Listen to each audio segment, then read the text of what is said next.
This is very much playing like the Rivoli. In another life, I was a comedian, and we played a lot of shows at the Rivoli. A lot of comedians in the room. Did you ever get a tampon from that? Did I ever get a tampon? Not yet. Are you... Not yet.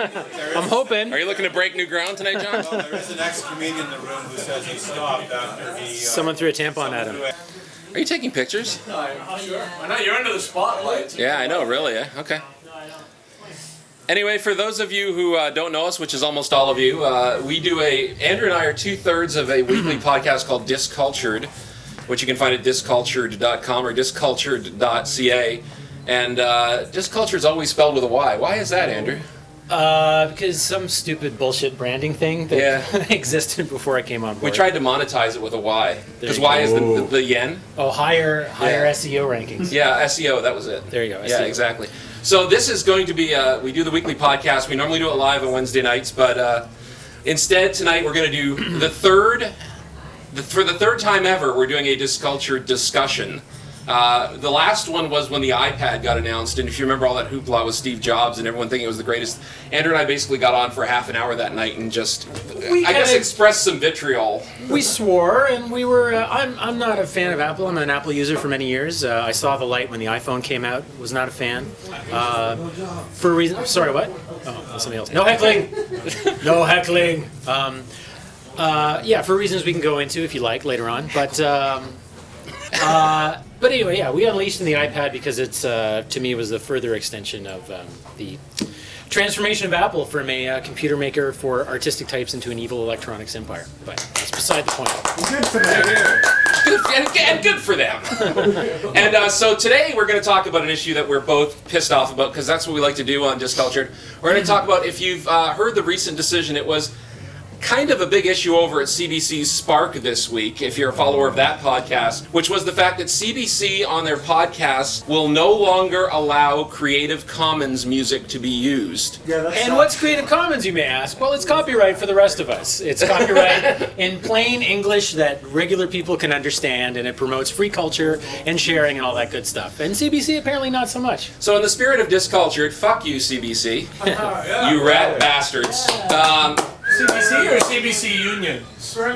No, well, here's the reason that I ended up reading about it. They said that because, and this is a problem in itself, they said that because their podcasts might be deemed to be profit-making in certain respects because of some of the advertising on the CBC site, they're saying that that's why they can't use Creative Commons. Because that was the first reaction, was that there was pressure from the union. Now, I don't know which one's true, but they said there was pressure from the unions, from Actors specifically, which said they wanted to use copyrighted material because then they'd have to pay rights holders. Which seemed a bit silly to me because Creative Commons are rights holders. I mean, you should be able to, if someone chooses not to be paid for the use of their music, that should be fine. But then sidebar. I'm a member of ACTRA, and I'm actually right now not on probation, but my account is freezed.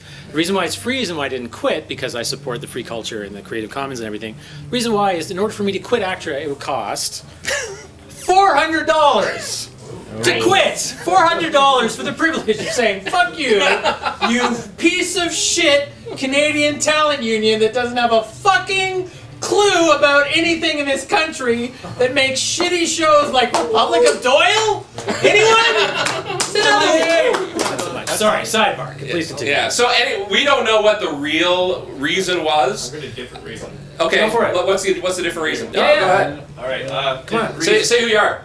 This is Brent from the Gapage podcast, and the Sweet. different reason that I had heard that they were talking about on the actual blog in one of the comments is that the reason why that they can't use it is because they have agreements with licensing organizations that prohibit them from using Creative Commons licensed music. Like Sierra.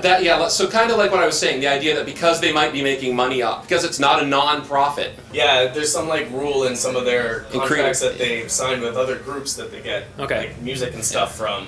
They say they can't. There's some clause in there that says you can't use free stuff. Cool. Or something like that. So Right. That makes sense. Now, here's where you all can help me, Anthony included. CBC is a public broadcaster, yes? There's some difference between... Yes! There's some difference between the TV part and the radio part. Like, if the radio part and the podcast part is public broadcasting, isn't that technically our money? And don't we have a right to demand that this should be. Should Creative CBC Commons? be running for profit? It's a crown Fair corporation. I mean, shouldn't the money be going back into the CBC? If it's running for profit, that means there's profit taking. That means that they're somehow. I don't understand where the profit's going to. The entire purpose of a non-profit is that when you make profit, Republic of Doyle. They could be making money.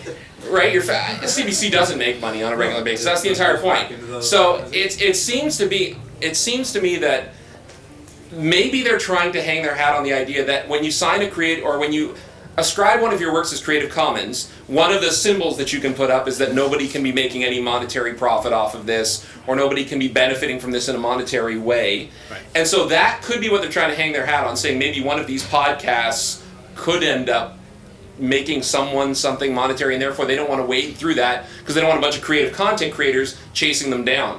As far as I'm concerned, I mean, make a couple phone calls a week. If you're putting out one episode of Spark a week on a podcast and you want to use 2 or 3 songs, email. But Anthony, that doesn't make sense. It's almost as if the artists would rather have their work be appreciated What? than to be beholden to their labels No. and lawyers. Blasphemy! Executives. Blasphemy! No. It doesn't make sense to me. It doesn't make sense. But you know what? After, I don't know how long we've gone now, this is about 10 minutes. Just so people know, people who are listening, because this is going to be posted up on the net later on, we're broadcasting live from the Imperial Pub in Toronto. And it's fucking happening, yo! Yeah. We got fucking Scarborough dude in the house! Represent! This is like, it's like a virtual chat room. It is. Live is a Except virtual it's chat real. room. Yeah. There's real beer. Well, that's right. It's the virtual chat room. Wouldn't it be a literal chat room? Well, not everyone's chatting while we're talking. Like normally we have a chat room. I don't know. Anyway, so we're live.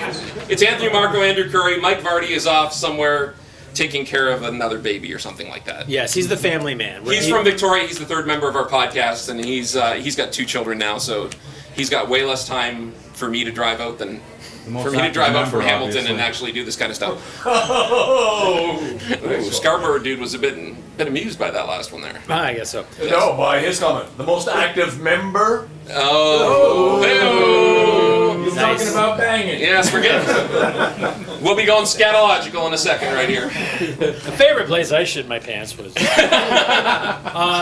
This is a very awesome idea. I have to tip my hat to Scarborough dude for doing this, meeting of the podcast, because I don't know many of the people here, and hi. And podcasting is a bit weird in that it's usually a very, it's a very intimate experience, right? You put out your podcast and you have people listening one at a time. It's a unique thing to be able to come out live and meet other podcasters. And the only issue I have with the way this is set up is this idea of a stage and a thing. So I think Scarborough Dude is exactly right. If anyone has stuff they want to say, questions, I don't like the way you look. I don't like what you represent. I think Actor is awesome. Just holler it out. I don't know how long we actually have to talk. I don't know. As long as you want. I'd like to know, is there something to be done to reverse this CBC decision? Boycott it! That seems Boycott the outrageous. fuck out of it! Already there. Yeah, I mean that's what it ultimately comes down to. Although Well, it's not who's that going to hurt, and how's it going to yeah, change it's things? It's not going to hurt them at all because they still broadcast Hockey Night in Canada, right? Who's the And all real the- target? Like, you really have to find out. Dragon's Den. You need somebody Oh, like Connie to Dragon's research. Den. Dragon's Den is like the. Ooh, To me, Dragon's Den. it's like the worst example of Schadenfreude that you can ever watch. It's like, let's watch a bunch of people get their dreams fucked over by a bunch of predominantly old white men. Good. Isn't that what Canada is, really? A bunch of predominantly old white men? But boycotting the CBC, I mean, like, maybe I'm just speaking out of age here, but anybody under the age of, I don't know, 25 is probably already boycotting the CBC without even knowing it. I think you do boycott the CBC at a certain age, and then you kind of find your way back into it at a later age. That's how it was with me anyway, because there was absolutely, like, at least a couple decades where I would never listen to anything. And what brought me back in, strangely enough, was Radio 3. Because Radio 3 to me, it replaced radio for me, especially when I was when I moved into an office for a few years, and you're sitting behind a computer. CBC Radio 3 is awesome. And I'm wondering what they're going to do with that now. Because CBC Radio 3 puts out at least 7 or 8 podcasts a week, and I would assume that a lot of the stuff that gets on Radio 3 is Creative Commons. So I don't know how they're going to build their charts anymore without using Creative Commons music, because Grant Lawrence puts out at least 1 or 2 podcasts a week. Craig Norris puts out a couple. and they're great shows and they're great to have with you, but indie music should be moving more and more towards Creative Commons, and they're stifling this by doing this. It's horrible. Or for go the even further, like Girl Talk, and just like take licensed music and just like do whatever the fuck you want with it, because it's awesome. Anybody know Girl Talk? Vancouver mashup dude, yeah. Shouldn't it be a show of support rather than a boycott, though? For like CBC3 and saying, wow, this is great. We like this show. We want this show to continue. That show is going to go down. Somebody posted that. That'll be the end of that show if they can't play Creative Commons music. And shouldn't there be mobilizing people to say, hey, we want this show to survive. Fuck those assholes who made this stupid rule about Creative Commons music. Who are they? And demand that CBC come clear about who's responsible for this decision. We actually have an ally. The whole mother. We have a bit of an ally who's a dude from Ottawa, Russell McOrmond, who's very actively, he's a very active proponent of like free speech and digital copyright reform in Ottawa. He's fired off. There's a bit of an exchange between him and Twitter. This CBC thing was covered on Ars Technica, the big American website, if people didn't know. So it's like big news around North America, at least. And I think Doctor hit it up on Boing Boing too and stuff like that. That's probably what got it into the zeitgeist or whatever the word is. I don't know that there's any CBC content that is Creative Commons now in a big way. They've certainly made a number of really stupid errors, like for example, letting the copyright on the Hockey Night in Canada theme song expire and somehow not jumping on that or like getting that shored up so they could preserve what's essentially theirs and has been theirs for like 40, 50 years or whatever.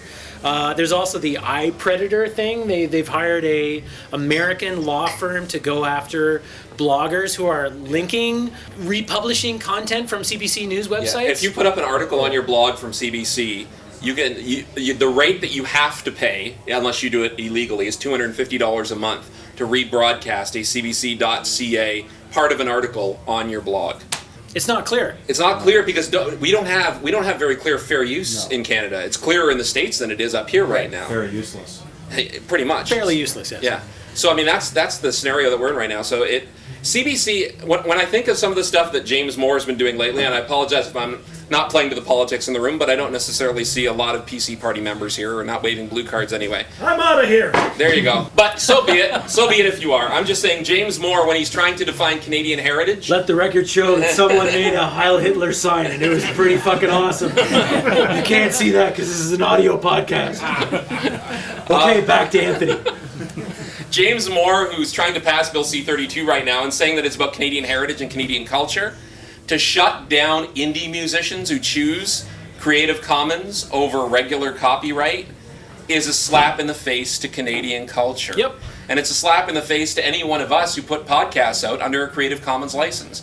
We put it out as Creative Commons, many of us, instead of public domain, because we don't necessarily want someone to put our words behind somebody putting a Hitler sign up in the air. So we wanted to have the ability, if necessary, to go back and say, look, you've misrepresented me in a certain way. I don't care if you use it for free. I don't even care if people make money off. Go rebroadcast Discultured all you want to. If you can sell it for $20 an episode, it's more than I'm doing with it right now. So, I mean, if you can add value to it somehow, go crazy. Package the Entire archives of Discultured on CD, narrated by Stephen Fry. So, I think we're pretty close to a wrap-up. You know, those of you who are listening via the web right now, again, we're at the Imperial Pub here in Toronto, doing a live Discultured discussion. Joints jumping, it's totally awesome. You should be. Oh, you can. Which happens every month. Every month, Tuesday. Every second Tuesday. Every second Tuesday here at the Imperial Pub in Toronto. If you're around the Toronto area and you are a podcaster or just an aficionado, a podcast listener, certainly come out and check it out. You are listening to Discultured discussion number 3 after 2 years or so. We've hit discussion number 3. Yeah, we don't have to talk this long about one topic. Andrew Curry. Yo, thanks very much to Scarborough Dude for organizing this and all the people here. They're all awesome. You'll be hearing about it. We need a kick-ass hashtag. Discultured.com, twitter.com/discultured. And it's always spelled with a Y for branding reasons. Why is that, Anthony? Because why? I have a yen for why, that's why. Here you go. Sweet. Peace out. Peace out. Ciao. Let's drink this. Nice. I really like when you lean in.